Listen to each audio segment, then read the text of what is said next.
Life में लेना देना तो चलता रहता है।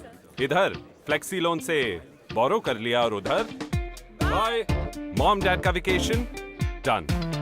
शादी का डिसीजन लिया, फ्लेक्सी लोन से और बोरो किया। प्रमोशन मिला तो ये लो थोड़ा लोन वापस कर दिया। Thank you. नए इंटीरियर्स का दिल किया, फ्लेक्सी लोन से फिर थोड़ा ले लिया। ईयर एंड बोनस मिला तो इस बार लोन ज्यादा वापस कर दिया। लाइफ में लेना देना चलता रहेगा तो लोन्स में क्यों नहीं। इसीलिए flexi loan from Bajaj Finserv एक ऐसा लोन जो जब चाहे बोरो करे, जैसे चाहे रीपे करे, वो भी चुटकी में। Think it done with Bajaj Finserv.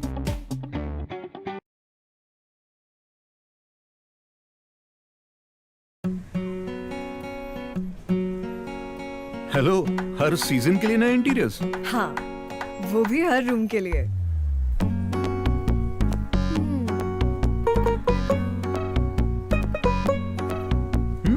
Fridge, smartphone या बड़ा टीवी? तीनों क्यों नहीं? अरे ये तो शॉपिंग लिस्ट में नहीं था। सो अब शॉपिंग कार्ट में तो है। सॉरी। अच्छा, नए आउटफिट्स की विश लिस्ट। विश क्यों? Just add to cart and buy. तो ये सब EMI पे? और वो भी चुटकी में। On India's fastest growing EMI network. Think it done with Bajaj Finserv.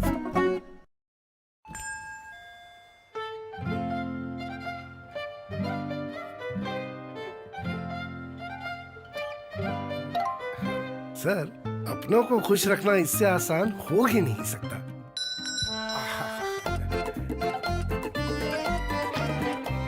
साहब, अपनों को खुश रखना इससे आसान हो ही नहीं सकता।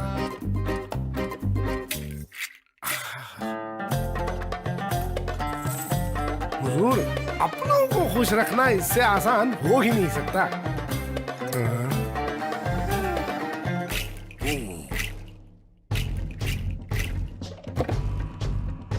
अपनों को खुश रखना इससे आसान।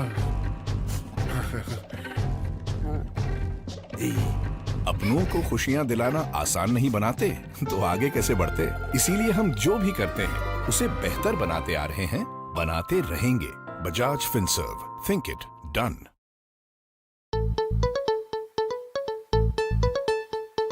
माँ के बेडरूम का एसी या लेटेस्ट मोबाइल फॉर भाई, लेटेस्ट मोबाइल फॉर भाई, लेटेस्ट मोबाइल फॉर भाई। पुणे, पटना, चेन्नई, मथुरा या फिर बेगूसराय, या फिर बेगूसराय। नए घर के लिए चाहिए 4K टीवी हाई फाई, या फिर वाइफ को चाहिए लेटेस्ट स्टाइल। EMI है ना, EMI है ना, EMI। मॉड्यूलर किचन में पुराना फ्रिज क्यों है भाई? शादी है नहीं, मैट्रेस पुराना है भाई। अक्खा इंडिया बोले भाई प्राइजेस है हाई। बेस्ट ही खरीदना है तो अपने EMI स्टोर पर आए। EMI है ना, EMI। अब काशी हो या वाशी, महंगा लगे तो EMI और बेस्ट ही चाहिए तो भी EMI, क्योंकि बजाज फिनसर्व का EMI है ना। Visit www.emistore.com। EMI है ना, EMI है ना, EMI। नाची नाची नाची नाची नाची नाची नाची नाची नाची नाची नाची नाची। धोखा है धोखा, धोखा ना खाओ जी। नाची नाची नाची नाची। इंश्योरेंस फ्रॉड से बचना है बहुत जरूरी जी। नाची नाची नाची नाची नाची नाची। वो एजेंट है या फ्रॉड पता लगाओ जी। एक्स्ट्रा ऑफर के झांसे में कहीं फंस ना जाओ जी। अगर कोई अनजान कॉलर इंश्योरेंस पॉलिसी डिटेल्स मांगे तो कह देना उनको। मिलके स्कैम को एंड करो, हमेशा सेफ रहो जी। Always verify the caller and do not surrender your insurance for attractive offers. हमेशा सावधान रहे, safe रहे. Issued in the interest of public awareness by Bajaj Finserv. नाची नाची नाची नाची नाची नाची नाची नाची नाची नाची नाची नाची। धोखा है धोखा, धोखा ना खाओ जी। नाची नाची नाची नाची। जो होगा सो होगा, ऐसे ना सोचो जी।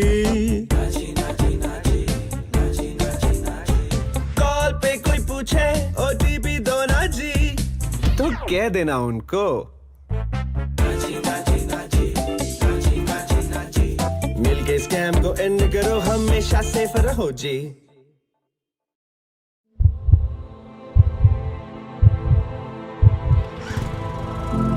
Being a hero is all about heart. It's not about ruling the world. It's about owning it.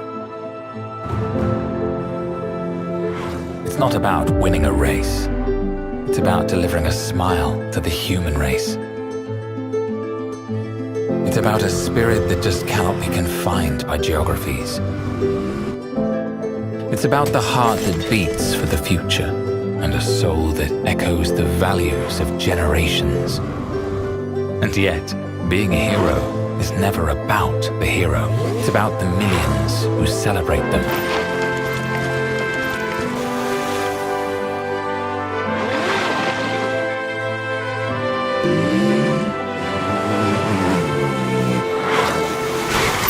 Hero Motorcorp, the motorcycle leader. There's a gush of wind that hums a sweet song.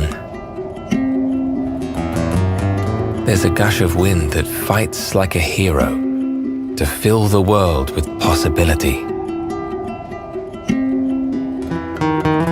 There's a gush of wind that jumps across oceans and mountains, embracing the entire planet. There's a gush of wind that blows away darkness.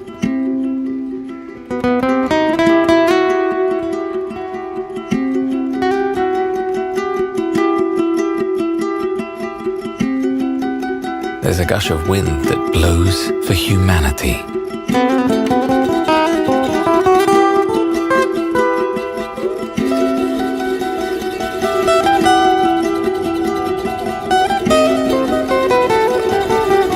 Because at Hero, we care. In 1868, the Tata Group was founded on a philosophy that put the community at the heart of its existence.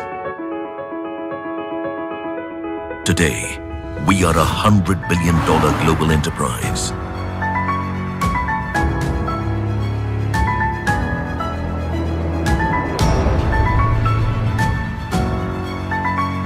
Our today has been built on enduring values.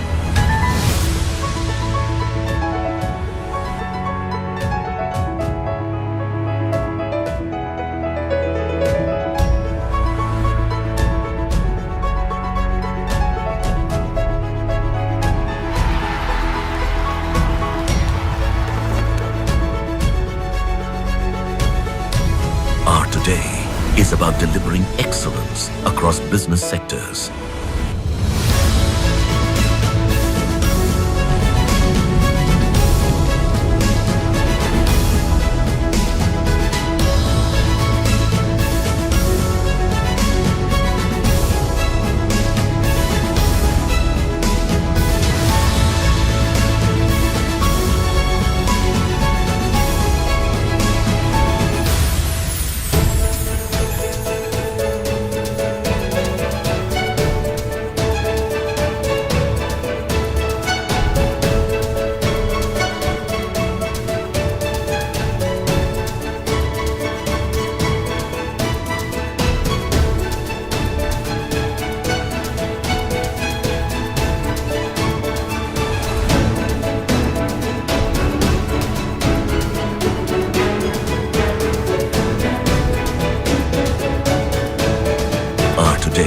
Is about building a future-ready nation.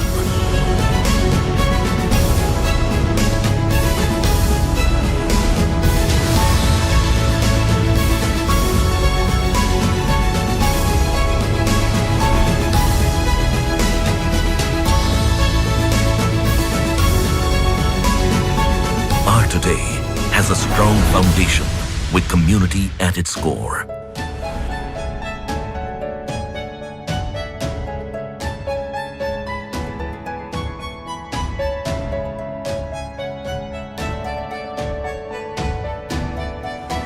Our today is dedicated to the communities we serve.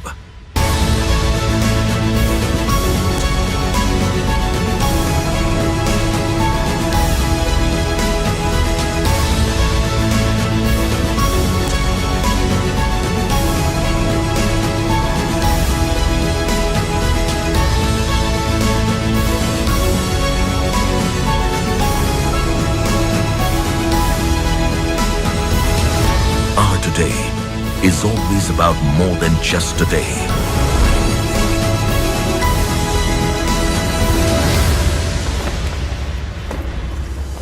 Our today is a continuous journey for a better tomorrow.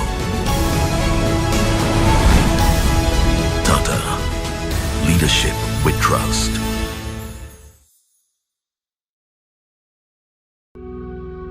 Behold, the story of victory, of life over malady. Behold the saga of power, of science over sickness. Behold the tale of triumph, of dedication over disease. Behold the rise and rise of Cadila Pharmaceuticals Limited, one of India's largest privately held pharmaceutical companies based out of Ahmedabad, Gujarat, India. Cadila Pharmaceuticals was born out of the vision of a legend who left an indelible mark in the chronicles of Indian pharmaceuticals industry. He was Indravadan Ambalal Modi, the founder chairman of the company, rightfully christened as the Medicine Man of India.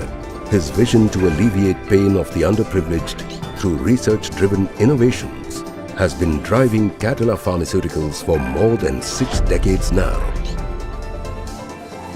Innovations which are backed by the key strengths of the company, the state-of-the-art manufacturing and research facilities.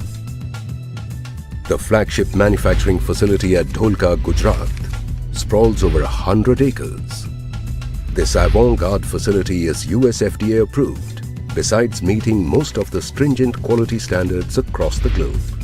It manufactures tablets, capsules, injectables, liquids, and orals. The second formulations manufacturing facility is located at Samba in the state of Jammu and Kashmir.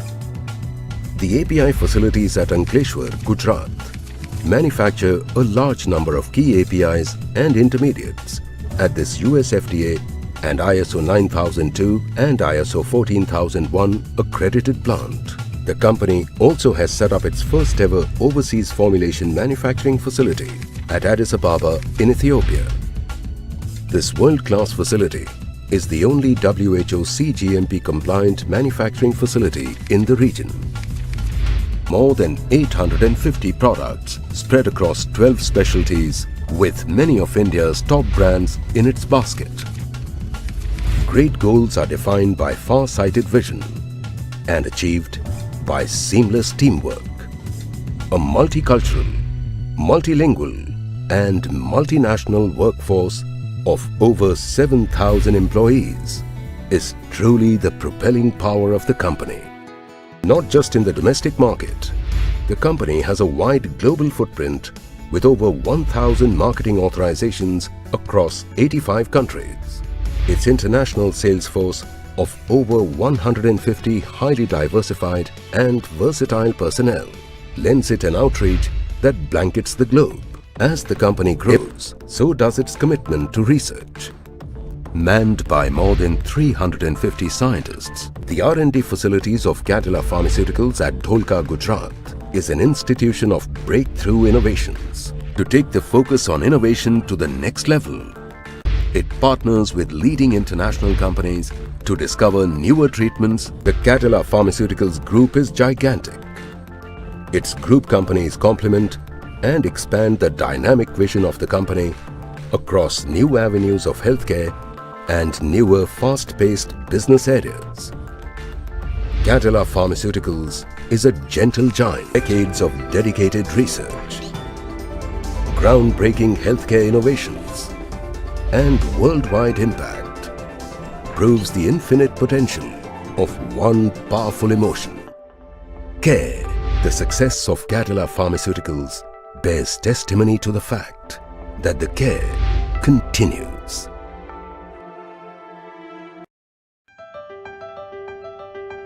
आने वाले कल की दस्तक हमें सुनाई देती है, नई मंजिल है जिस ओर हमें वो दिशा दिखाई देती है। नए इंडिया का नया जोश, नए इंडिया का नया जोश, नए जोश से निकल पड़े हम, आने वाला कल होगा हमारा, नए इंडिया का नया जोश। और नए इंडिया के सफर में टेक्नोलॉजी की शक्ति लेकर आपका भागीदार रहेगा रिलायंस।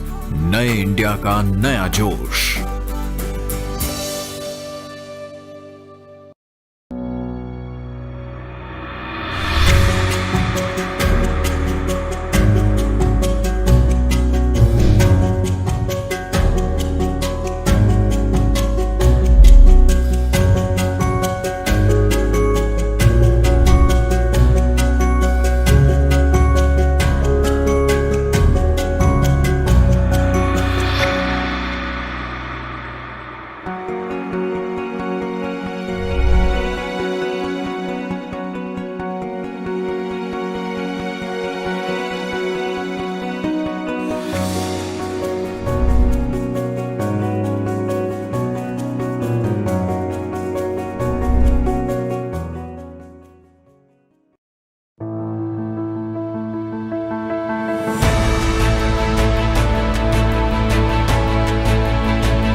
लाइफ में लेना देना तो चलता रहता है। इधर फ्लेक्सी लोन से बोरो कर लिया और उधर बाय मॉम डैड का वेकेशन डन। शादी का डिसीजन लिया, फ्लेक्सी लोन से और बोरो किया। प्रमोशन मिला तो ये लो थोड़ा लोन वापस कर दिया। Thank you. नए इंटीरियर्स का डील किया, फ्लेक्सी लोन से फिर थोड़ा ले लिया। ईयर एंड बोनस मिला तो इस बार लोन ज्यादा वापस कर दिया। लाइफ में लेना देना चलता रहेगा तो लोन्स में क्यों नहीं। इसीलिए flexi loan from Bajaj Finserv एक ऐसा लोन जो जब चाहे बोरो करे, जैसे चाहे रीपे करे, वो भी चुटकी में। Think it done with Bajaj Finserv.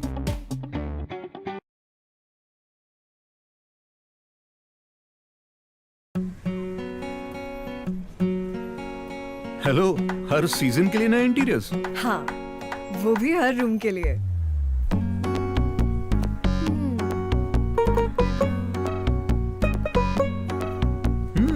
Fridge, smartphone या बड़ा टीवी, तीनों क्यों नहीं? अरे ये तो शॉपिंग लिस्ट में नहीं था। सो अब शॉपिंग कार्ट में तो है। सॉरी। अच्छा, नए आउटफिट्स की विश लिस्ट। विश क्यों? Just add to cart and buy. तो ये सब EMI पे? और वो भी चुटकी में। On India's fastest growing EMI network. Think it done with Bajaj Finserv.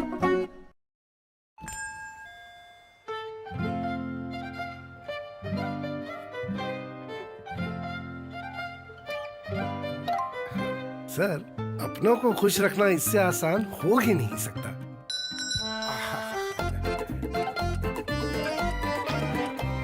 साहब, अपनों को खुश रखना इससे आसान हो ही नहीं सकता।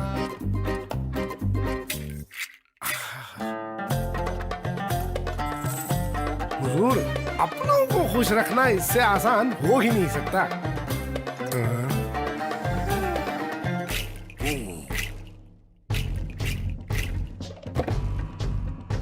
अपनों को खुश रखना इससे आसान। अपनों को खुशियां दिलाना आसान नहीं बनाते तो आगे कैसे बढ़ते। इसीलिए हम जो भी करते हैं उसे बेहतर बनाते आ रहे हैं, बनाते रहेंगे। Bajaj Finserv, think it done.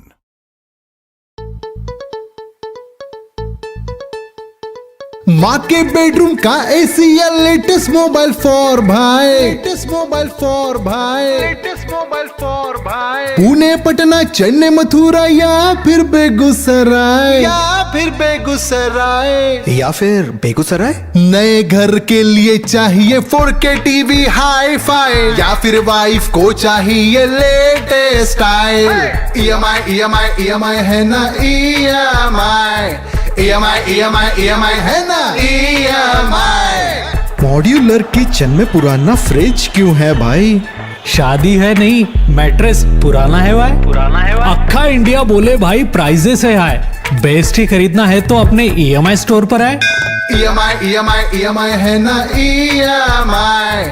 अब काशी हो या वाशी, महंगा लगे तो EMI और बेस्ट ही चाहिए तो भी EMI, क्योंकि बजाज फिनसर्व का EMI है ना। Visit www.emistore.com। EMI है ना, EMI है ना, EMI।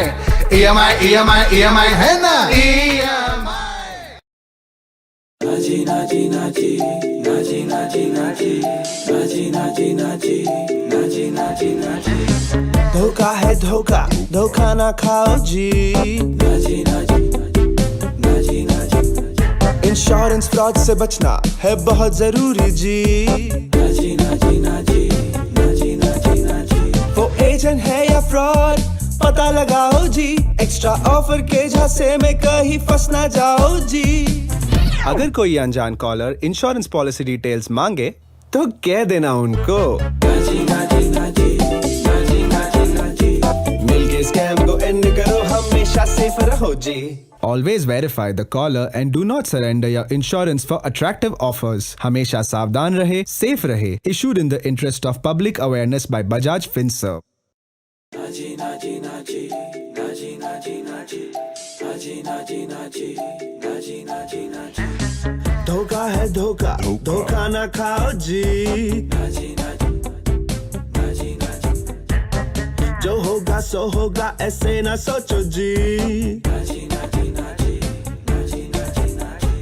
कॉल पे कोई पूछे OTP दो ना जी, तो कह देना उनको। नाची नाची नाची नाची नाची नाची। मिलके स्कैम को एंड करो, हमेशा सेफ रहो जी।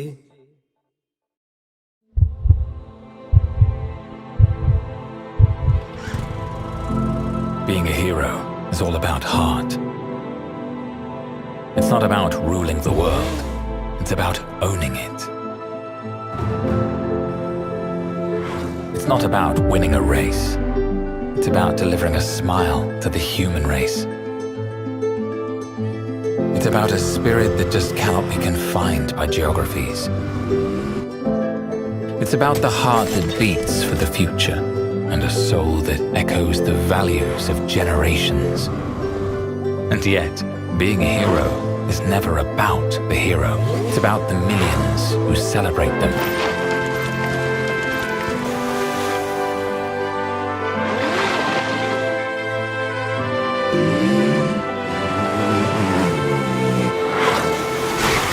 Hero Motorcorp, the motorcycle leader. There's a gush of wind that hums a sweet song. There's a gush of wind that fights like a hero to fill the world with possibility.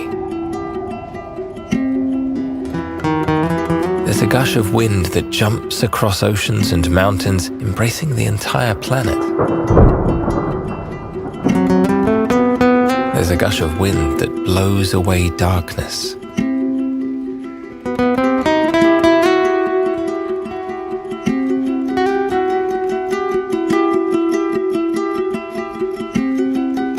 There's a gush of wind that blows for humanity.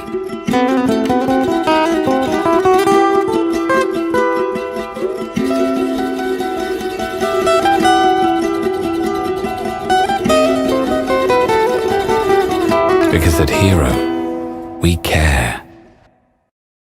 In 1868, the Tata Group was founded on a philosophy that put the community at the heart of its existence.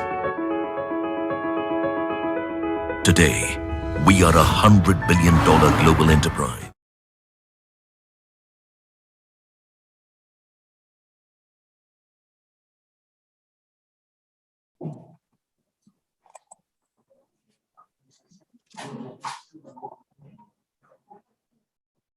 You and your team has not submitted the appraisal form.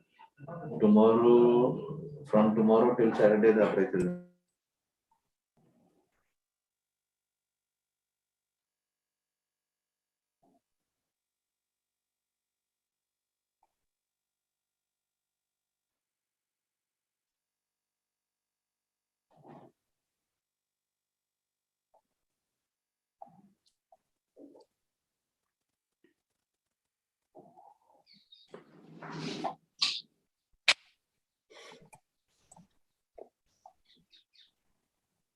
With your permission, may I start, Mr. Kalyani? Yeah, please, go ahead. Ready. Good morning, ladies and gentlemen. On behalf of the Confederation of Indian Industry and the Department for Promotion of Industry and Internal Trade, I welcome each one of you to the third and final day of the CII Partnership Summit 2021. Today, we begin with a very special session on India-Japan Partnership at 70, Investment, Trade, and Beyond. To begin the session, I'd like to invite the chair and the moderator for the session, Mr. Baba Kalyani, co-chair India-Japan Business Leaders Forum, and chairman and managing director, Bharat Forge Limited, to give his opening remarks and take the session forward. Over to you, sir. Thank you, Renika. His Excellency Naoshi-san, Vice Minister for International Affairs, Ministry of Economy, Trade and Industry, BT Government of Japan, Excellency Ambassador Sanjay Kumar Verma, Ambassador of India to Japan, Mr. Ibisu-san, President, Japan Chamber of Commerce and Industry, and Managing Director of Sojitz India Private Limited, Mr. Deguchi-san, Managing Director and Head, India and Sri Lanka MUFG Bank, Mr. Shardul Shroff, Chairman CII Task Force for Insolvency and Bankruptcy, and Executive Chairman, Shardul Avarchand Mangalas and Company, and Mr. Lakshmi Narayana, Managing Director and Group CEO Designate, Tata Communications Limited. Distinguished guests, ladies and gentlemen, it's my great honor to warmly welcome all of you to this session on India and Japan Partnership at 70, Investment, Trade and Beyond. The CII Partnership Summit 2021 comes at an opportune platform to capture ideas and perspectives and to consolidate partnerships for meeting global challenges and ensuring a collaborative approach to achieving global goals. And no better partner than Japan for Indian industry. The 3-day summit comprises of 50 sessions, including 7 exclusive country sessions. It will witness close to 200 speakers from more than 40 countries, including 20 overseas ministers, 7 Indian ministers, and more than 100 heads of institutions and experts from around the world. I do hope this India-Japan session, though virtual, would contribute towards strengthening the engagement between business communities of our two great nations. Naoshi-san has been a key proponent of developing closer bilateral relations with his guidance and commitment. industries on both sides have a strong agenda in each other's countries. The presence of His Excellency Ambassador Suzuki-san and Ambassador Verma further signifies the importance accorded by respective governments to expand economic engagement in developing closer bilateral relations. We also have a strong representation from industry, Mr. Lakshmi Narayana and Mr. Ibusu-san, representing the leading manufacturing companies from India and Japan, and Mr. Diduchi-san and Mr. Shroff, representing the service sector. I thank you all for being part of this program to share your valuable insights on business partnerships in your respective sectors. Our two nations enjoy a special strategic and global partnership and have come together on many global forums for collaborative efforts on global challenges. As we complete 70 years of India's diplomatic engagement with Japan, the economic component of that relationship has shown tremendous dynamism and has emerged as a strong pole of this partnership. In a shifting post-COVID world, we feel that it is important for friendly nations to come together to manage and benefit from these shifts.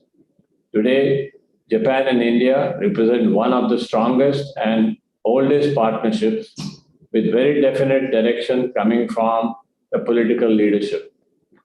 There are various areas where the private sector of the two sides should come together, and this, of course, would be guided by the two governments. During the previous edition of the India-Japan Business Leaders Forum, the business leaders from both the countries had collectively agreed that the size of India and Japan relationship could grow as per our aspirations rather than opportunity, which is several times higher than what we are looking at today. Japanese companies and products are currently addressing roughly the need of about 200 million Indians. There are roughly 1.1 billion Indians left to be addressed, and this is a strong force for increased collaboration between India and Japan. We believe that the Japanese companies will find in India a vibrant and a rapidly growing market, a facilitative investment climate, and multiple sectors for investment. They would also benefit from competitive, high quality, and wide spectrum products that can be secured and sourced from India. With a huge trust in the infrastructure sector by the government of India to the union budget this year, there is enormous potential for increased Japanese role in this critical sector, which would define India's growth in the foreseeable future. Indian industry is showing huge dynamism in many sectors where Japanese companies can invest. For example, India's digital economy is surging to achieve a 1 trillion output by 2025. And Japanese investors are already driving growth in this space. Renewable energy will see a US $500 billion of investments by 2025. And there are opportunities in sectors like the automotive components, electronics, medical devices, pharmaceuticals, clean energy, biotechnology, etc. Another area which has tremendous scope for collaborative initiatives is technology. India and Japan must expand cooperation and co-creation of knowledge in advanced manufacturing with Japanese academic institutions, research labs, and industries with a focus on automation, artificial intelligence, Internet of Things, robotics, etc. In addition to business leaders from both countries have indicated the potential to work more closely in sectors such as technology transfer, clean energy, information and communication technology, biotechnology, and pharmaceuticals, among others.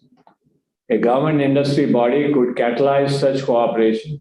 India's competitive talent and advantage can feed into Japanese R&D and product development. The huge market that India and Japan together represent offer a tremendous opportunity for enhancing our trade. The India-Japan CEPA is a strong platform for growing this partnership.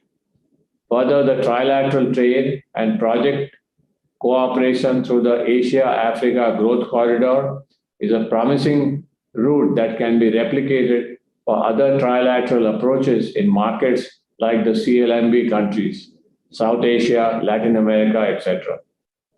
It's heartening to note that the Supply Chain Resilience Initiative has been mooted, a trilateral approach to trade with Japan, Australia, and India as the partners and potentially other Asian and Pacific Rim nations later. The SCRI needs to be strategically fast-tracked, and we in Indian industry strongly support this initiative. Prime Minister Modi described the relationship between India and Japan very well as a winning combination, and I believe the business community on both sides has much to contribute and gain from the same. India and Japan share a special strategic and global partnership between both our countries, and it is our collective interest to deepen the strategic business-to-business tie-ups and partnerships. Climate change, sustainable technologies, green hydrogen, zero-emission vehicles, battery or hydrogen power, fifth or sixth generation telecommunication, artificial intelligence, space technologies, semiconductors are some areas where we should aspire to forge partnerships similar to the Shinkansen in the area of high-speed transportation. At the peak of the fight against COVID-19 pandemic, India set on a path of self-reliance to realize Atmanirbhar Bharat. I personally believe that in many ways, Japan is a pioneer in being self-reliant and the Atmanirbhar philosophy. In the post-pandemic area, when the global political and economic landscape is amidst a cusp of transformation, I strongly believe that India and Japan have the potential to offer an unenviable political and economic partnership that would collectively resolve and address the challenges of the future. We hope that the deliberations at the session today will help build information synergy between India and Japan and increase bilateral trade and investments. Now, may I turn to our panelists for their views. I will request them to first offer brief remarks, and then we would take the discussions further. I would first call upon Ibusu-san, President of JCCII and Managing Director, Sojits India Private Limited. Here, I would like to specifically mention the excellent working relationship CII enjoys with JCCII for many years. Ibusu-san, you have 5 minutes to put your views on the subject. Thank you very much for your address. Okay, thank you very much. Thank you very much, kind introduction, Baba Karyani-san. So good morning and good afternoon for Japan. I am Takahiro Ebisu. I am serving as the chairman of Japan Chamber of Commerce and Industry in India, so-called JCCII, for fiscal year 2021. Firstly, please let me express my sincere appreciation for strongly continued support to JCCII from His Excellency Mr. Sanjay Kumar Verma, Ambassador of India to Japan, and His Excellency Mr. Satoshi Suzuki, Ambassador for Japan to India. Thanks to their strong support to date, I believe JCCII can steadily move ahead and solve the issues ahead of us every year. By the way, today, around the 5 minutes I have, on behalf of JCCII, I would like to say a few words focusing on our JCCII activities to promote business environment for India and Japan for their both states. I would be very happy, glad if it can be helpful for all of you to discuss the further economic ties and future collaboration between India and Japan at today's summit and future discussions. So, as you may know, so we, the CCII, have been working for a sustainable and prevalent business relationship between India and Japan for a long time here in India. As part of the main activities, the CCII proposed to Indian authorities, especially DPIIT, a lot of various ideas. So from the viewpoint of our two nations business promotion every year, not only Japan, but also India. That's the point. We call it Proposal for Indian Business Environment Enhancement. And it is such activity that enhance business promotion for not only Japan, but also India, the both states. If I can shed some light on this year's proposal, I can say that we have been conscious of the two aspects. One is contribution of Japanese companies toward Honorable Prime Minister Narendra Modi's vision, and the other is efforts in the energy and environmental fields. That's issues as global rights. I'm confident that Japanese companies could more contribute to the reinforcement of export competitiveness, which is essential for Indian supply chain resilience. I believe so. JCCII would like to discuss with Indian parties concerned based upon such proposal in paper with the future-oriented approach, not only now, but also the future. That's also another point. And this is the first point I would like to share with you today's summit. And next, when it comes to efforts from government of India, Indian government, I really freely recognize that India keeps working for improving business circumstances, such as a newly introduced PLI scheme, in which makes your states currently focusing business clear for us. That's very nice programs, I believe. With reiterating my gratitude for such works on Indian government, taking this occasion, so I like to ask all of you to keep supporting to improvement and solution to the issues which Japanese companies are still recognizing something difficulties even now.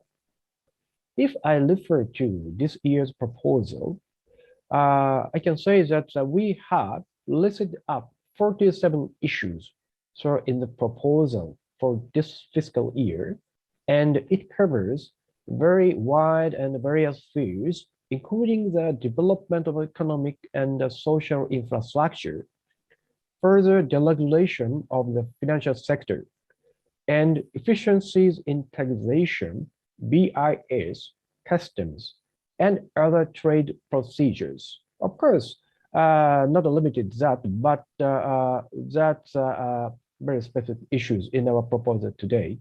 And it is true that they are the issue for Japanese companies still feel difficulty even now. And Japanese companies really would like to ask Indian government to improve and solve the issues.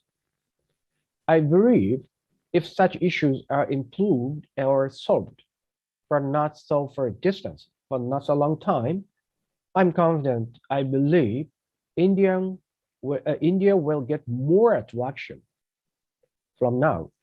So not only Japan, but other stations are there attractive investment destinations. I believe so. This is the second topics on my speech today for our future business collaboration for India and Japan. So I really ask you to consider improvement and solving such issues which are listed up in the proposal. And again, So I assure that JCCII keeps working hard to enhance business and cultural ties between India and Japan for both states. Based upon such mind, we, JCCII, would like to keep a lot on the various dialogues, discussions with Indian authorities. So therefore, again, I'd like to ask all of you to give us your kind, continued support and understanding from now on toward JCCII. And lastly, as all of you know, next year, India and Japan happily have a 70th anniversary of the establishment of the diplomatic relations between India and Japan. On behalf of JCCII, we are sure to support this big event as much as possible. We can do as much as possible. So I hope we will have a very, very nice and good 70th anniversary for the next year. And with reiterating my big thanks, I'd like to end my speech. Thank you very much for a kind attention. Thank you very much for kind introduction. Thank you, Ibuzu-san. Thank you for your very insightful address and all the issues that you have mentioned. I'm sure we will see some action on these issues. Now we move on to get the perspective from the industry. I'm glad to have a good mix of leaders from the industry representing various sectors, each of whom would request to give their views in 5 minutes each. First, I'd like to invite my friend, Mr. Shardul Sharaf, Executive Chairman, Shardul Amarchand Mangaldas and Company, a very well-respected corporate lawyer and who has been involved in areas of strategic alliances and takeovers, mergers and acquisitions, disinvestment, spin-offs, joint ventures, India-Japan corridor. Shardul. Thank you so much, Baba Kalyani. Your Excellencies, Suzuki-san and Mr. Sanjay Verma, and other distinguished colleagues on the panel. Thank you for this opportunity to speak at today's special session. The beginning of 2022 will mark 70 years for the commencement of diplomatic ties between Japan and India with the signing of the peace treaty in 1952 post-World War II. Japan has been one of the largest investors in Asia and particularly in India and China. The economic and strategic partnership between the two nations has progressed remarkably over the past years due to the persevering efforts of both sides.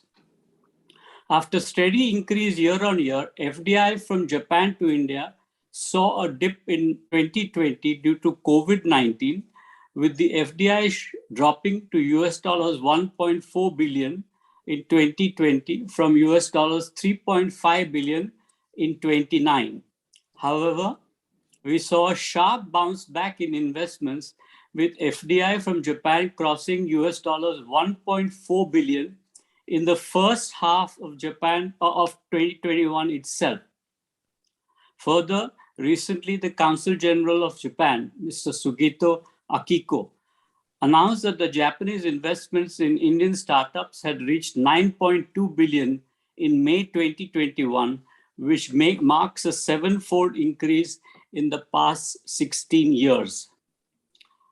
In relation to the recent and upcoming investments, some of the recent and ongoing Japanese FDI investments include Mitsui's announcement to invest about US $4 billion in Punjab Renewable Energy Systems, a biomass chain management company in India. Digital entertainment firm Jet Synthesis partnership with Square Enix, Japan's largest gaming firm. Dicel Corporation's announcement of building an airbag inflator plant in Chennai. Oryx Corporation's acquisition of Greenco Energy Holdings, an Indian renewable energy operator company. NTT has announced that it will be investing US $2 billion to set up data centers in India till 2024. And Kubota Corporation, Japan, will be increasing its stake in Escorts Limited up to 41% by investing Indian rupees of 9,400 crores, which is the largest FDI from Japan to India. In 2020, trade between India and Japan stood at 3.19 billion, and trade from Japan to India stood at US dollars 7.1 billion. India was the 18th largest trading partner for Japan, and Japan was the 12th largest trading partner for India in 2020. India's primary exports to Japan have been petroleum products, chemicals, elements, compounds, non-metallic mineralware, fish and fish preparations, metalliferous ores and scraps, clothing and accessories, iron and steel products, textile yarn, fabrics, and machinery. Whereas India's primary exports from Japan are machinery, iron and steel products, plastic materials, non-ferrous metals, parts of motor vehicles, and organic chemicals. In October 2020, the Reserve Bank of India and the Bank of Japan, from Japan, executed a bilateral swap agreement of US $75 billion, which will help greater stability in foreign exchange and capital markets in India. The two countries have repeatedly worked towards synergizing India's democratic dividend and Japan's capital and technology to realize the true potential of India-Japan economic partnership. The supply chain. Due to disruption of the supply chain by COVID-19, Japan is looking at de-risking and diversifying supply chains into other countries. This has opened an opportunity for India to become the next global hub in manufacturing and supply chains. Many states in India have shown interest in exploiting the opportunity with various progressive policies for promoting industrial development and catalyzing investments. Investors from Japan consider India as a favorable destination for relocation/expansion. The technological and economic prowess of Japan, coupled with India's established strengths in manufacturing, software technology, and related essential skills, could further strengthen the ties between the two nations and may lead to a paradigm shift in supply chains across the globe. Indo-Pacific Cooperation Agreement. The relation between India and Japan has been improving on other fronts too. In a display of multilateral bonhomie without mentioning China, leaders of the four democracies, the United States, India, Japan, and Australia, through the Quad Alliance, reiterated their commitment to a free and open Indo-Pacific region that is undaunted by coercion. In October 2021, Prime Minister of Japan, Mr. Fumio Kishida, held a summit talk with Prime Minister of India, Mr. Narayana Modi, soon after Mr. Kishida took office. The two leaders concurred to further develop the Japan-India relations and work closely towards the resilience of a free and open Indo-Pacific. Further, India has been the largest recipient of Japanese ODA loan assistance for the past few decades. Concluding, India and Japan are two economics which are crucial players in the Asian trade. They have both synergized their roles for the common benefit of their people. There have been many successful investments by Japanese companies in India, which include Maruti Suzuki, Toyota, Uniqlo, Mitsubishi, Honda, Hitachi, Sony, Panasonic. Further, there have been successful investments by India in Japan too, including Infosys, Tata Consultancy Services, HC Technologies, Oyo, State Bank of India, Sun Pharma, etc. The partnership between these two countries is bound to see tremendous growth in the coming years. SoftBank, one of the biggest investors from Japan, which has invested in Delivery, Grofers, First Cry, Ola, Oyo, Paytm, Policy Bazaar, recently announced that it may invest up to US $10 billion in India in 2022.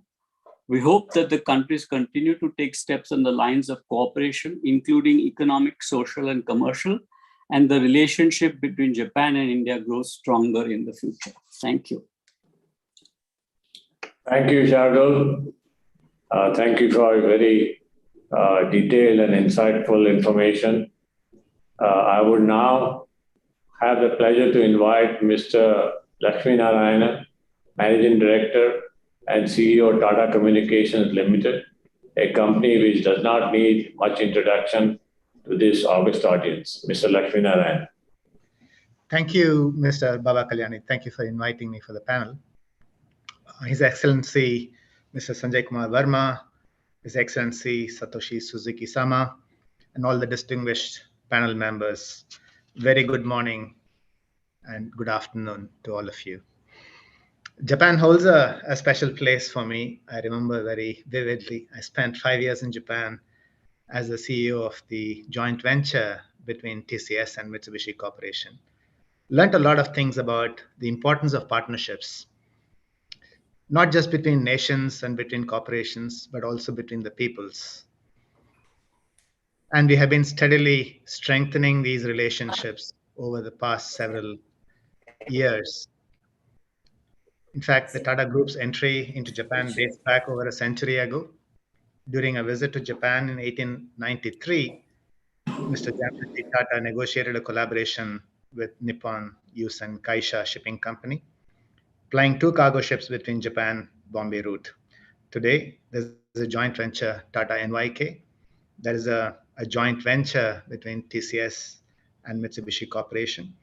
And more recently, through Tata Trust, as well as through TCS, there is a relationship forged with the University of Tokyo to drive digital innovation. Both countries believe digital innovation fosters a better future.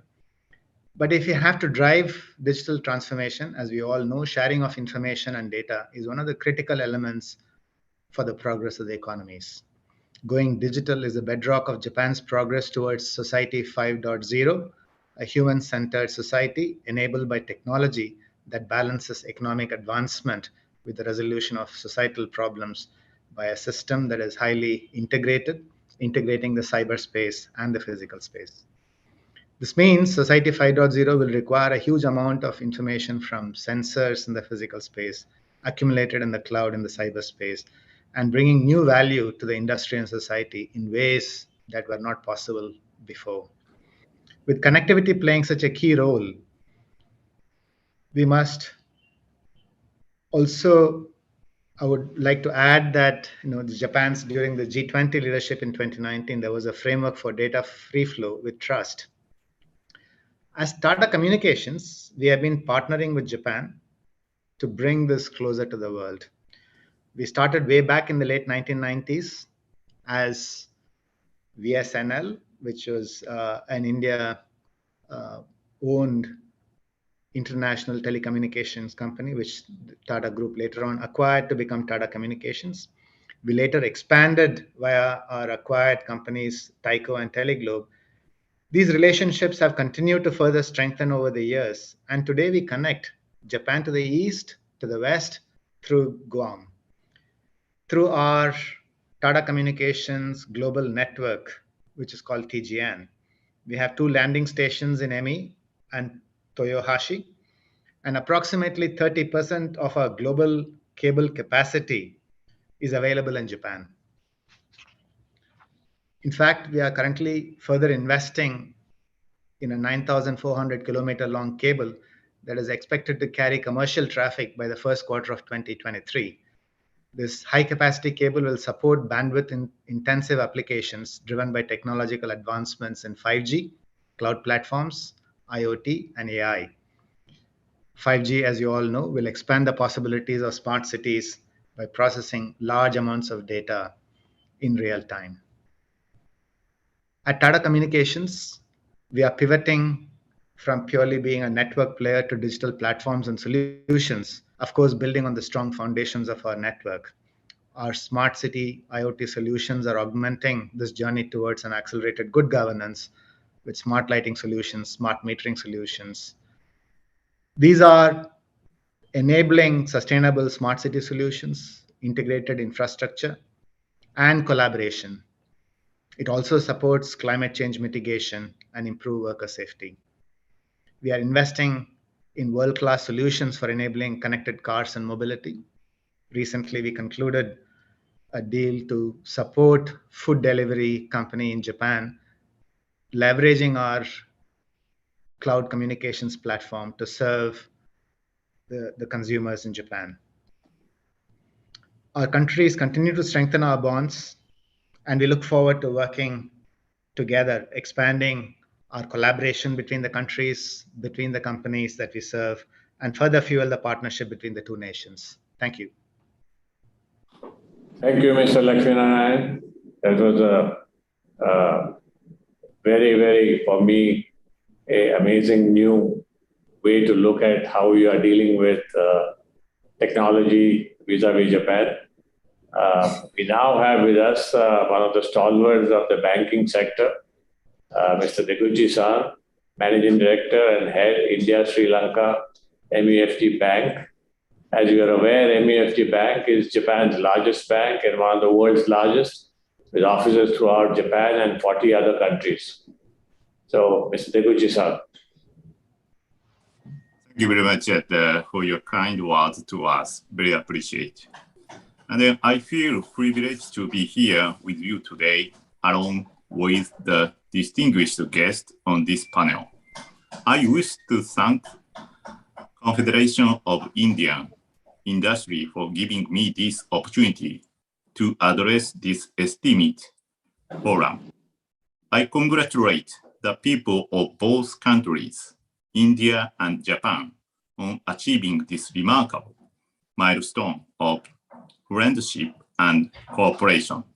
The economic and strategic partnership between the two nations has progressed remarkably over the past years due to the huge effort from both sides.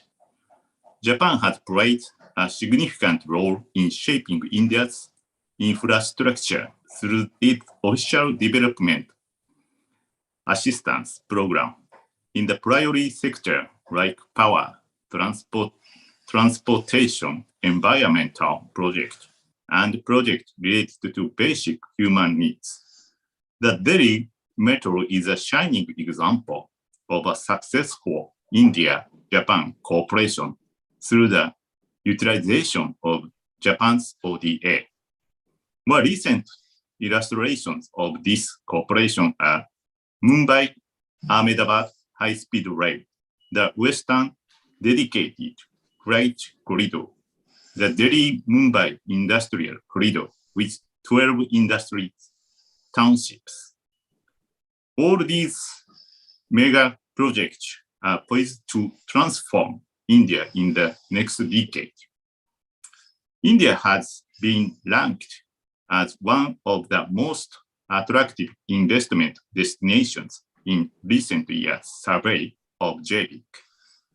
Over the decades, many Japanese groups have established their presence in India and have now become household names to Suzuki Motor, Honda Motor, Toyota Motor, Daikin, Hitachi, Nippon Steel. The one-hand Japanese corporates such as SoftBank has invested and supported startup companies. And the other Japanese corporates have also collaborated with JSW Group, Mukundu Group, Reliance Group, Tata Group, and many more. MUFG presence in India date back to 1894 when we first supported Japanese cotton trade to set up their business in the then Bombay province. Today, more than 125 years later, we take great pride in our long-standing relationship with the country and with our esteemed clients.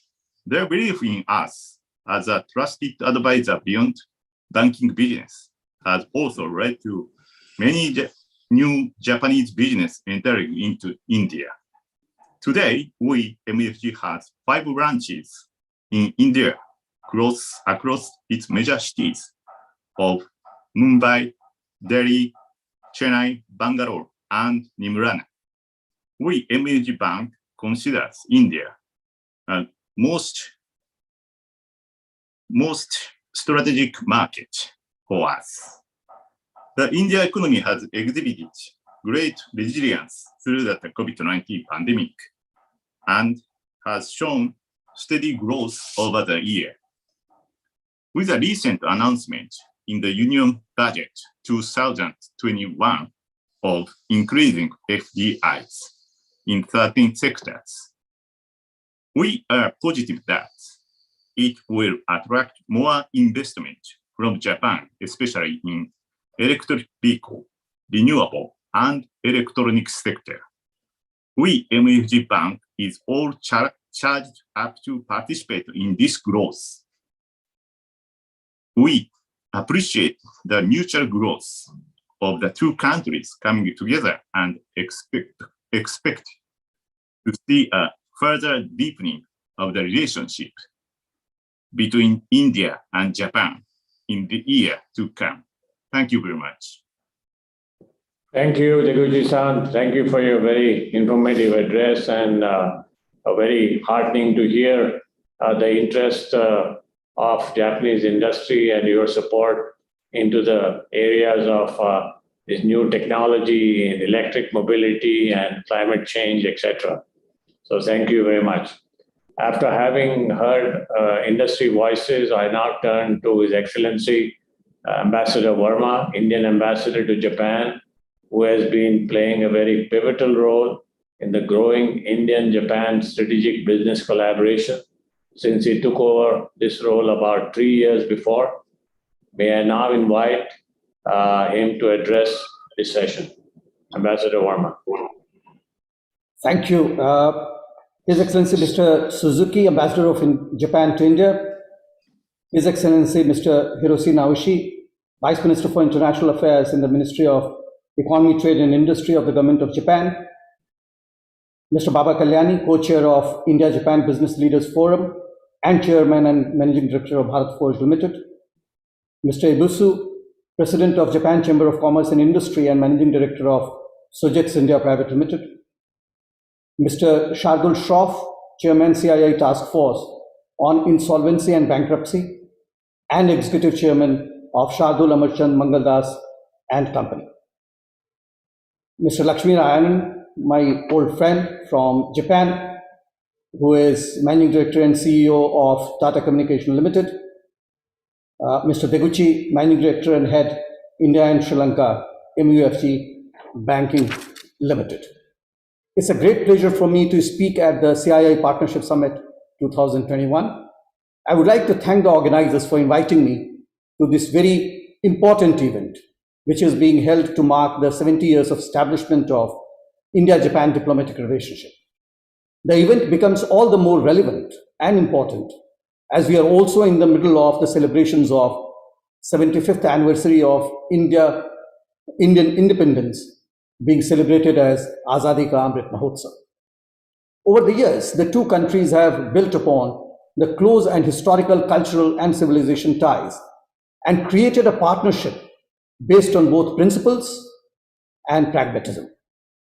India-Japan close, warm and historic relations have today culminated into a spatial, strategic and global partnership that spans across a wide spectrum of areas, including defense and security, trade and investment, science and technology, education and culture, and human resources support.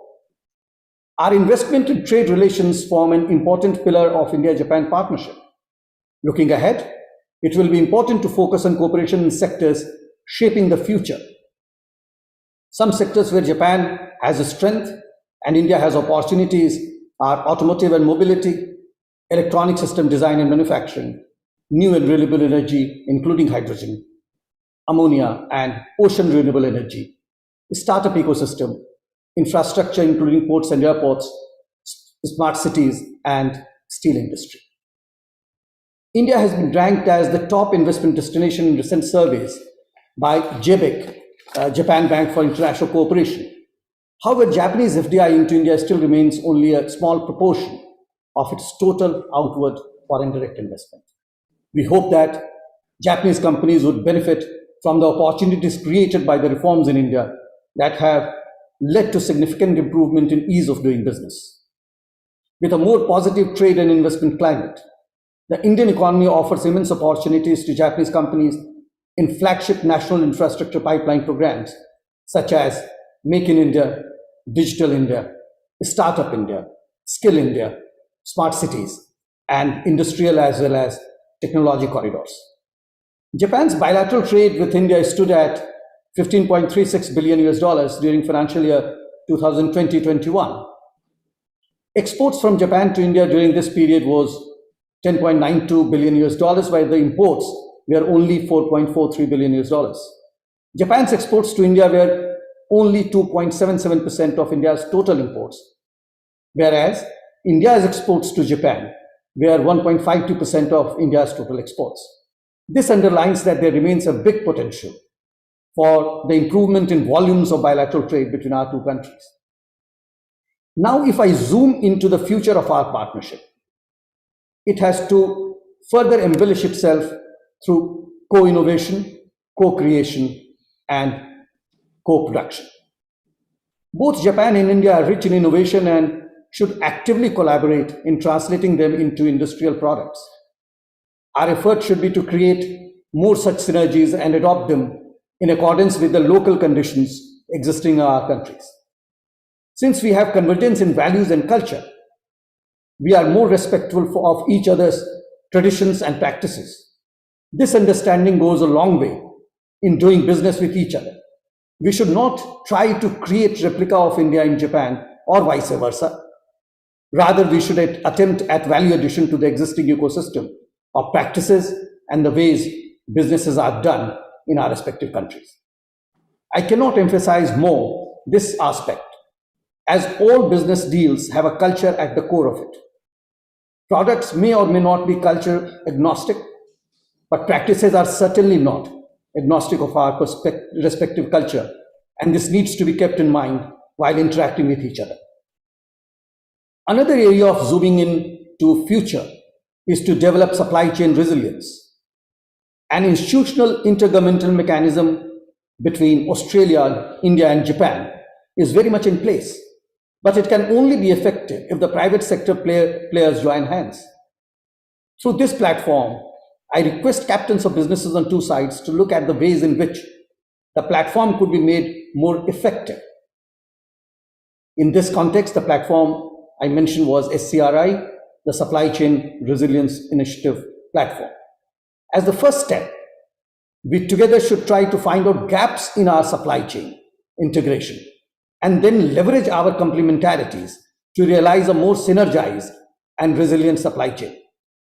Once the gaps have been identified in selected supply chains, we may move ahead to look at collaborating with each other in bridging them through appropriate financial investments, technology partnerships, marketing collaborations, logistics integrations, etc. India-Japan engagement through collaboration in innovation in the startup ecosystem is an important and critical bilateral partnership. Japanese venture capitalists, led by SoftBank, have shown particular interest in investing in Indian technology startups. We heard from other speakers about the total volume of such investments from Japan to India. But let's keep in mind that financial investments are not the only investments which could further leverage our startup ecosystem. We need to look at technological investment. We need to look at the marketing client base as well. India and Japan businesses have also set up a $180 million emerging technology and innovation fund of funds to boost investment in Indian technology startups. I'm pleased to inform you that India is one of the largest startup ecosystems with over 50,000 startups and over 50 unicorns by the year 2021, with a valuation of $150 billion. In conclusion, I wish to congratulate CII on organizing this event and also thank them for inviting me to be a part of it. I would also like to extend my best wishes to everyone for the Azadi Ka Amrit Mahotsav and upcoming 70 years of establishment of diplomatic relations between our two countries. Dhanyavad. Namaste. Arigatou gozaimasu. Thank you, Ambassador Varma, for outlining the key priorities and for a very powerful expression of where India-Japan relationships need to move in the coming future. I now have the pleasure to invite His Excellency Satoshi Suzuki-san, Ambassador of Japan to India. Suzuki-san has led a distinguished career and has served in several countries, including the United Kingdom, Indonesia, and Austria. Excellency, I request you to deliver your address. Thank you, Kalyani-san. His Excellency Mr. Sanjay Kumar Balma, Ambassador of India to Japan, Mr. Naoshi Hirose, Vice Minister for International Affairs, METI Japan, Shuri Baba Kalyani, Co-Chair of India-Japan Business Leaders Forum, distinguished panelists, ladies and gentlemen. Namaskar and very good morning to you all. First of all, I'd like to express sincere gratitude to CII for organizing the CII Partnership Summit 2021 and arranging this special session for Japan. CII has made significant and long-standing contributions in strengthening the economic ties between Japan and India. This year, CII was awarded the commendation of Japanese foreign ministers in recognition of this. I would like to reiterate my sincere congratulations to CII on its achievement. I look forward to working even more closely with CII to further deepen our economic relations. Since last year, countries around the world have struggled against the spread of COVID-19. And now we are carefully monitoring the impact of new Omicron variant. Due to this COVID-19, flow of people and goods were seriously restricted and supply chains were mercilessly disrupted. The global economy is facing various challenges such as increase in procurement and transportation cost, shortage of semiconductors, and recent hike of oil prices, which have seriously hit manufacturing and sales in many countries. Despite this, the Indian economy has continued to expand in the July-September quarter of this year, marking the fourth consecutive quarter of growth. India's GDP has grown 8.4% on an annual basis against a contraction of 7.4% during the same period last year. This is the testament to Indian economy's fundamental strength and resilience. Let me briefly touch upon our bilateral relationship. Japan has attached high importance to partnership with India, the largest democracy in the world. In November, Mr. Hayashi, the new foreign minister of Japan, spoke with his counterpart, Dr. Jaishankar, external affairs minister of India, over the phone. Both ministers reaffirmed the commitment to make further progress in all areas of cooperation under the special strategic and global partnership, and share the view that resuming both leaders' annual mutual visits is of utmost importance. They agreed to work together for the early realization of Prime Minister Kishida's visit to India. In addition to the exchange of views on a wide-ranging security cooperation, including in such new areas as cyber, outer space, and economic security, the two ministers also discussed cooperation in such areas as climate change, digital, and healthcare. Obviously, these are critical areas for future economic growth and thus very promising areas for our bilateral collaboration for years to come. Currently, more than 1,400 Japanese companies have invested in India. Recently, JETRO undertook a questionnaire survey of Japanese companies expanding their overseas businesses.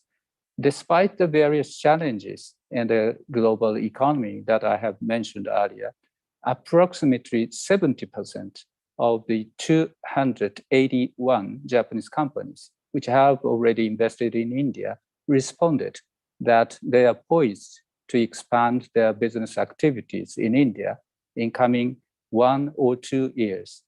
This is yet another positive sign of expectation that Japanese companies have in India.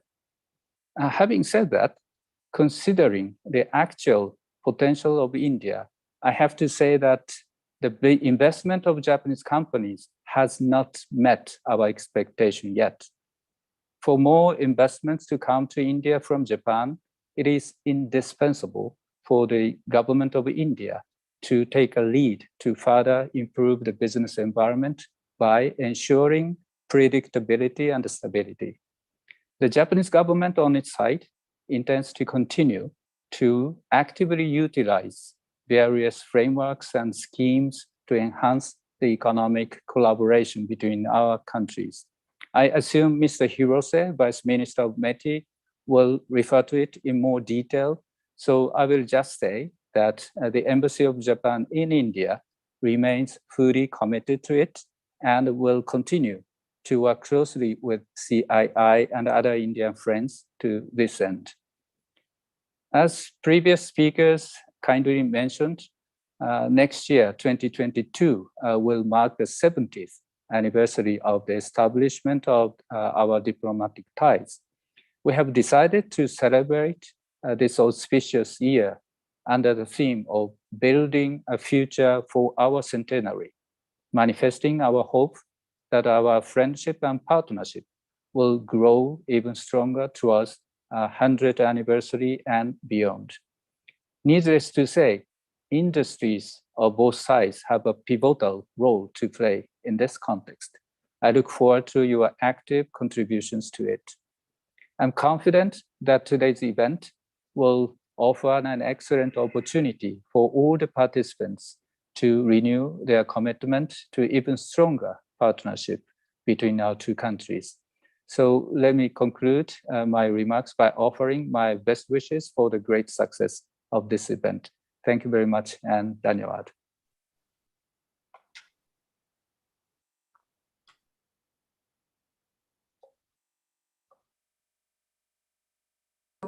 Mr. Kalyani, I think you're need to unmute, please. Thanks. Yeah. Thank you, Suzuki-san, for your very lucid address, clearly outlining the future of India-Japan economic relationships. And we eagerly look forward to next year from the visit of the Honorable Prime Minister of Japan and taking forward what you just said, building a future for our centenary celebrations. This is a great sense of confidence that Japan puts in India and India's opportunity. Thank you very much. It's now my honor to invite His Excellency, Mr. Hirose Naoshi-san, Vice Minister for International Affairs, Ministry of Economy, Trade and Industry, METI Japan. He leads all of METI's international policy operations and represents the ministry in cross-border economic dialogues and negotiations. Naoshi-san advises Prime Minister on economic, trade, industrial, and energy policy while interacting with other countries. It's our privilege to have you with us at this session, Your Excellency, and cordially invite you to deliver your special address. Thank you. Thank you very much. I'm Naoshi Hirose, Vice Minister for International Affairs of the Ministry of Economy, Trade and Industry in Japan. Ambassador of India, Mr. Verma, Ambassador Suzuki of Japan, and Mr. Baba Kalyani and Mr. Takahiro Ebisu as the co-chairs, distinguished guests. It is my great honor to be invited to the CII Partnership Summit 2021. The Japan session aims to celebrate the long history of Japan and India's friendship and cooperation and consider how we can further strengthen our important relationship.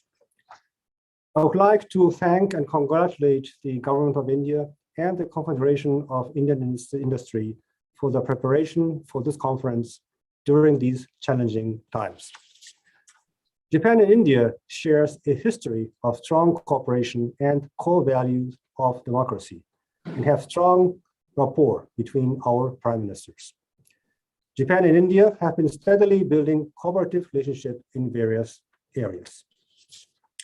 About 1,400 Japanese companies, such as Maruti Suzuki in the auto sector, have invested in India so far. These Japanese companies have been contributing to India through creating employment, human resources development, supply chain building, and export promotion. Japanese companies focus not only on India's huge domestic market and economic growth with a population of approximately 1.3 billion, but also its great potential as an export base for third country markets such as Africa. Today, I would like to introduce 3 initiatives with the Government of India to realize full potential of our relationship. 1, digital cooperation. 2, India-Japan Industrial Competitiveness Partnership. And 3, supply chain resilience initiative. First, on digital cooperation.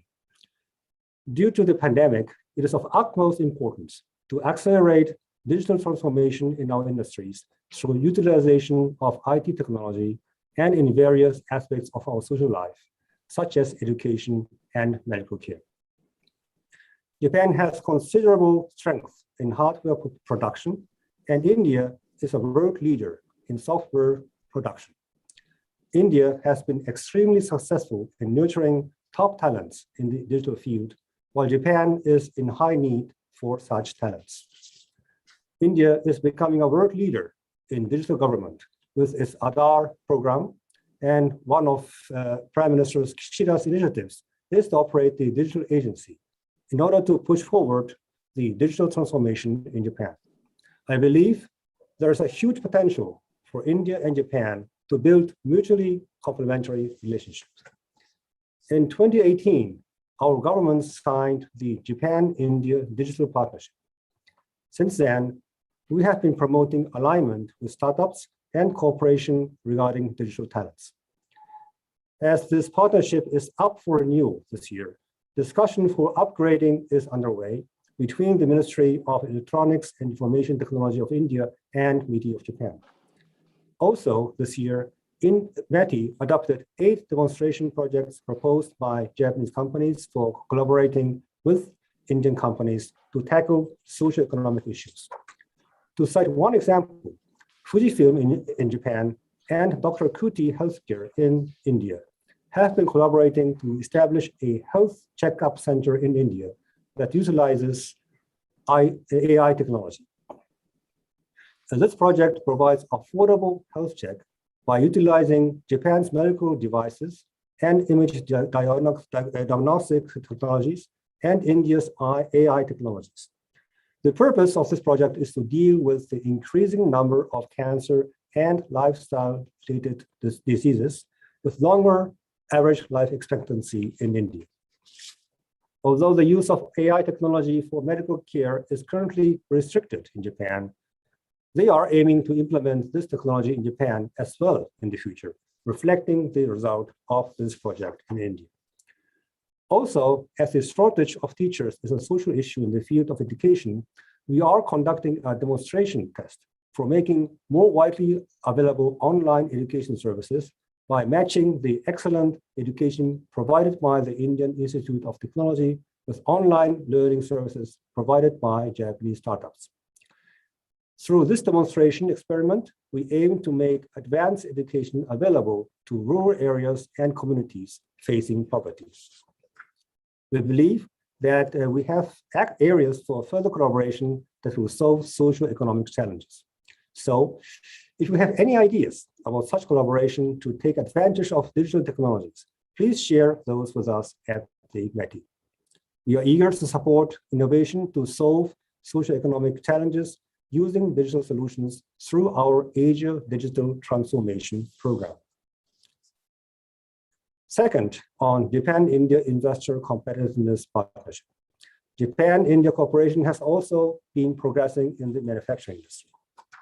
Regarding human resource development and capacity building, the two leaders of Japan and India agreed in 2016 to train and develop 30,000 core personnel in the manufacturing industries over 10 years through the Japan-India Institute for Manufacturing, JIM, and Japanese Endowment Courses, JEC. Under this agreement, 17 Japan-India Institute for Manufacturing by the Japanese companies and 7 Japanese endowed courses are operating in India. According to a survey by JETRO taken shortly before the pandemic, Japanese companies had more than 200 exciting investment plans in India, including factory construction and production line expansion. However, many of them are delayed or postponed right now. Support from the Indian government is vital to restore these investment projects. We hope that the industrial complexes that India has reserved for Japanese companies, the so-called Japan Industrial Townships, JITs, serve as candidates as ideal locations for Japanese investment. The JITs can be found in 12 locations in various states, including Rajasthan, Gujarat, and Tamil Nadu, among others. Also, India and Japan have set up the India-Japan Industrial Competitiveness Partnership between Minister Kajiyama and the Honorable Minister Goyal in 2019. In the 4 meetings held so far, we have been discussing issues in various areas and issues raised by individual companies, including at the state level, with a view to improving the business environment to strengthen industrial competitiveness in India. In addition, as part of the Japan-India Industrial Competitiveness Partnership, we have organized a symposium by industry, government, and academia, and launched the Textile Working Group and Logistics Working Group. During the symposium, we got various ideas about India's potential in the global economy. In the Textile Working Group, we discussed textile standards requirements in the Japanese market and human resources development to deepen mutual understanding of textile sector for Japan and India. In the Logistics Working Group, we exchanged information to improve India's development plans for major roadways and India's custom procedures in order to reduce the logistics cost in India. India has set a target of self-reliant India to play a major role in the global supply chain and is making efforts to attract investment. Furthermore, India launched the Production-Linked Incentive Scheme, PLI, so that investment momentum accelerates. I expect that the India-Japan Industrial Competitiveness Partnership will contribute to these self-reliant India and Make in India initiatives. Third, I would like to touch upon SCRI, or Supply Chain Resilience Initiative. So far, I have talked about bilateral issues, bilateral relationships, but cooperation between Japan and India is not limited to bilateral relations. Due to the pandemic, it is becoming ever more important in the world to improve the high level of concentration of production locations and strengthen the resilience of supply chains. It goes without saying that in the modern world where we are living, it is not realistic to be self-reliant in all areas of the economy. We need to avoid over-dependence on some single source or markets and to ensure that the supply chain will function effectively even under emergency situations. Therefore, at the Japan-India-Australia Economy Ministers meeting held this April, ministers discussed cooperation for strengthening the supply chain in the Indo-Pacific region. The 3 ministers shared information on the measures the countries have taken and discussed ways how to enhance supply chain resilience.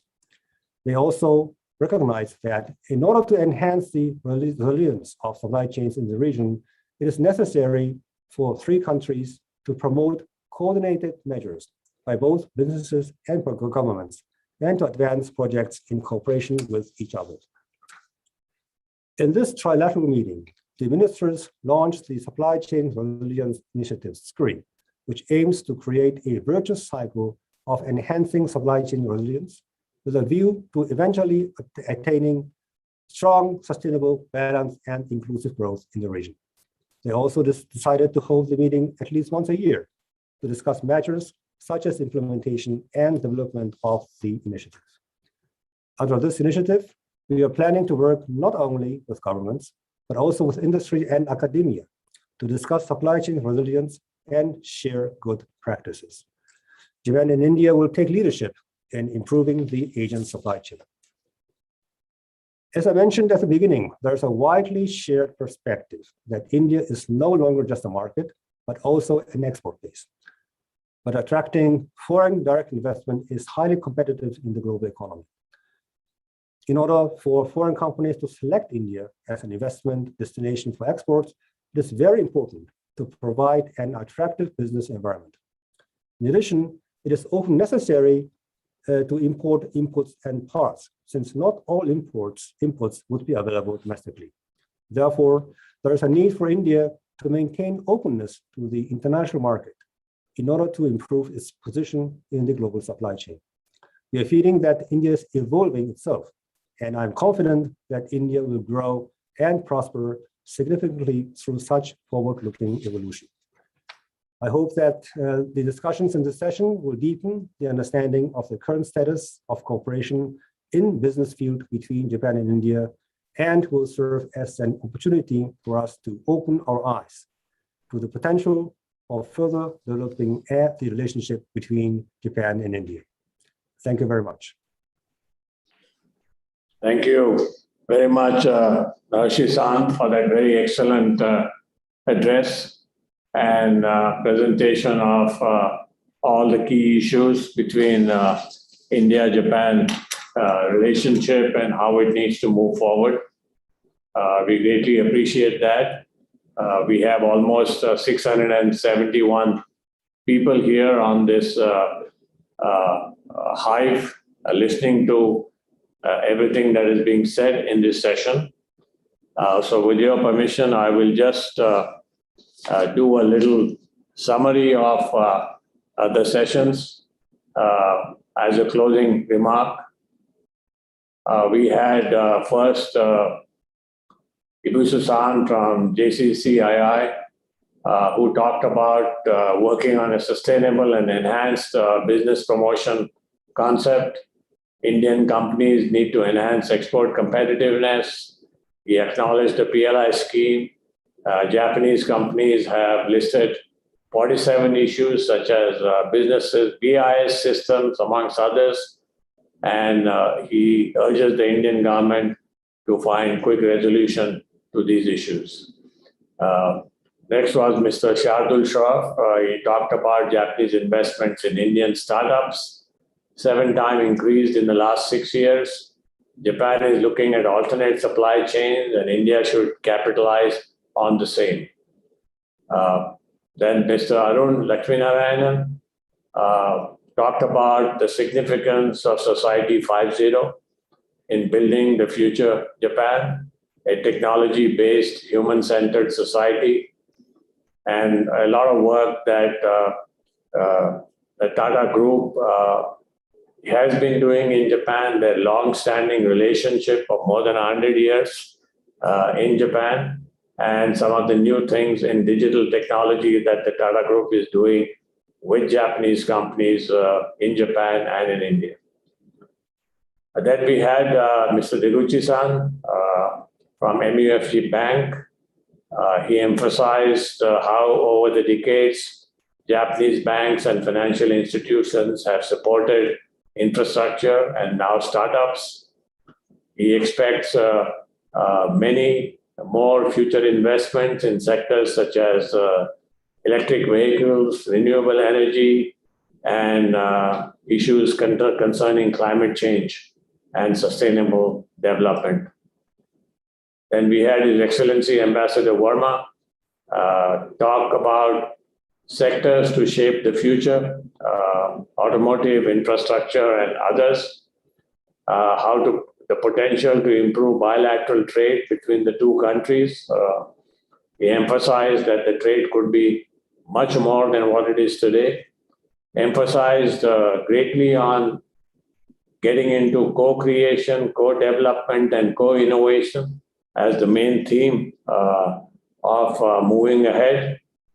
Also, on the supply chain resilience initiative is an important platform, and the general concept was that companies from the private sector from both countries need to get onto this initiative and support this initiative to take the maximum advantage of it. He stressed on the 75th year of India's independence, our Amrit Mahotsav, as we are celebrating this in the coming months and year, and a powerful expression of what should be the future of India-Japan relationship. There was a very great expression and discussion and talk from His Excellency Ambassador Verma. Then Excellency Ambassador Suzuki, thank you very much for acknowledging CII's efforts. We greatly appreciate that. He talked about Indian economy and its resilience in growing despite the pandemic. He talked about building a future of our centenary, theme for 2022. This is a great initiative which will be set into motion next year, hopefully when the Prime Minister of Japan will visit India. It's also an exhibition of a great sense of confidence between Japan and India for the relationship going forward. So thank you very much, Ambassador Suzuki. His Excellency Naoshi-san talked about three very important themes. First, digital cooperation. This is extremely important in today's age that we live in. Japan-India industrial manufacturing cooperation was the second theme that he talked about, which has a very large opportunity to grow. And the supply chain resilient initiative, which Ambassador Verma also talked about. This is very significant in the post-pandemic world. And therefore, this is something that industry from both sides need to start looking at very seriously. And his last point was we need to make an attractive business environment for this opportunity to grow much more than what it is growing. So thank you, Naoshi-san, and thank you, Excellencies, for your participation in this session. Thank you all the industry leaders from both sides for participating and for expressing your views. It's greatly appreciated. And with this, I will hand it over to CII to close the session. Thank you very much, Mr. Kalyani. Thank you all speakers for taking time off. I can see that the participation also has been very good. We could see on the screen almost close to 700 people still logged in. Though India, it's a bit early, if you can say, but I think the participation has been excellent. Thank you very much. Look forward to your continued participation in Partner Summit, and wishing you all a very Merry Christmas and coming up New Year. Thank you very much. Thank you one and all. Thank you. And namaste.